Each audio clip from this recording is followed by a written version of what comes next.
Okay, so you know when it's the middle of summer, crazy heat wave, and your AC decides to just die. The worst timing right Ugh, the worst. And suddenly every ad, every billboard is like $59 AC checkup. Yeah. And it's so tempting, right? Like that's got to be the answer. But today we're taking a deep dive into why those deals that seem too good to be true usually are when it comes to HVAC.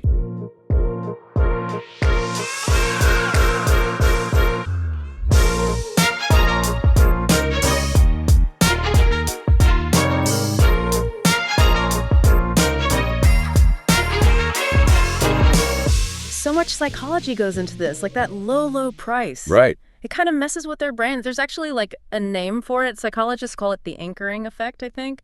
Basically, your mind grabs onto that $59 number. Like an anchor. Exactly. And suddenly a $300 repair bill doesn't seem that bad, because you're comparing it to... Yeah, that crazy low number. Yeah, exactly. It makes me mad that I even understand how that works. Like, I've totally fallen for it. Yeah. Oh, for sure. I remember this one time, a plumber pulled the same thing on me.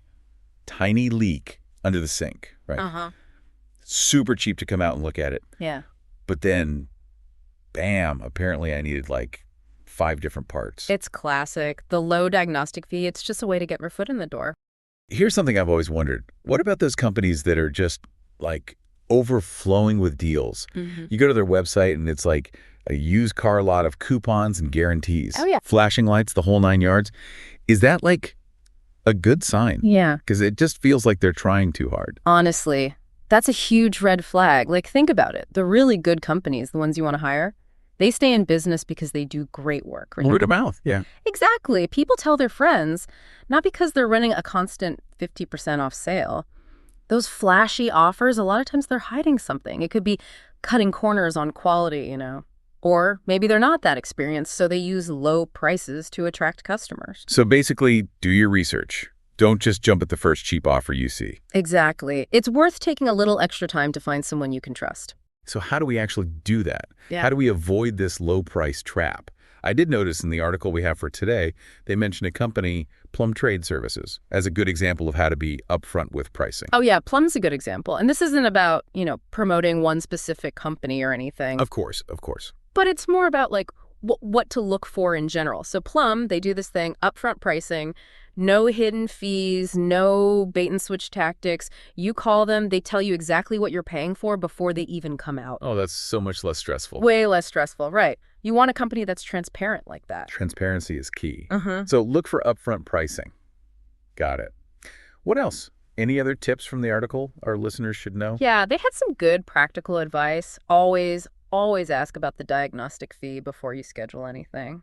Oh, good point. Like, what does that actually get you? Exactly. Does it include, like, the cost of the repair if you decide to go with them?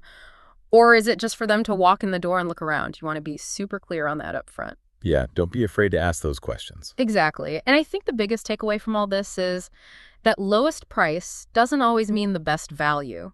It might seem counterintuitive, but sometimes spending a little bit more upfront for a company with a good reputation, transparent pricing, Right. it can actually save you so much trouble in the long run. Right. And probably save you money, too, when you think about the bigger picture. It's like they say, sometimes it's more expensive to go cheap. Exactly. You want a long-term solution, not a Band-Aid fix that's just going to cause more problems down the road. It's true.